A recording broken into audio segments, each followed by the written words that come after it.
Anchor person समी इब्राहिम साहब भी मौजूद हैं और पाकिस्तान तहरीक इंसाफ के रहनुमा फवाद चौधरी साहब ने भी हमें ज्वाइन किया है। आप दोनों का बहुत शुक्रिया। फवाद साहब, सबसे पहले आपकी जानिब आना चाहूंगा।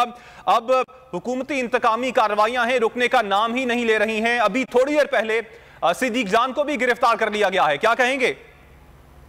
तो मैं शदीद मजम्मत करूंगा सिद्दीक जान की गिरफ्तारी की। और कुछ देर पहले जो है वो उनसे मेरी बात हुई और ये जैसे जाहिर है कि सबको मालूम था कि उनको गिरफ्तार करना चाहते हैं और ये इंतकाम है कि ठंडा ही नहीं हो रहा। और ये तमाम लोगों, कितने लोगों को आप गिरफ्तार करेंगे?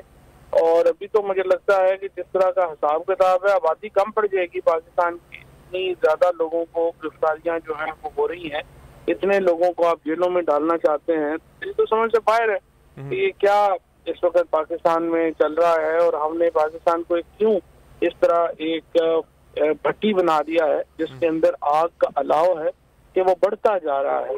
और ये प्रेशर कुकर की तरह जो है इसमें आवाजें आ रही हैं, अगर ये फट गया तो फिर क्या होगा? तो मेरे ख्याल में मीडिया के ऊपर पहले पाबंदियां, और आज आपने देखा ही कि चेयरमैन पैमरा की जो वीडियो आई वो कहता है कि हम तो लगा ही नहीं रहे। और ये जो कुछ पाकिस्तान के अंदर हो रहा है अनफॉर्चुनेट है। पाकिस्तान को एक बिल्कुल हमने बर्मा और नॉर्थ कोरिया के करीब ले गए हैं। आइन का पाकिस्तान में कोई नहीं रह गया लिहाज, अदालतों का पाकिस्तान में कोई लिहाज नहीं रह गया। और अब आज की दूसरी गिरफ्तारी है जो जमानत के बावजूद हुई है। इससे पहले जो है वो हसन नियाजी को गिरफ्तार किया गया और अब सिद्दीक को गिरफ्तार किया गया है, डिस्पाइट द फैक्ट कि दोनों जो थे वो अदालतों से बेल के ऊपर।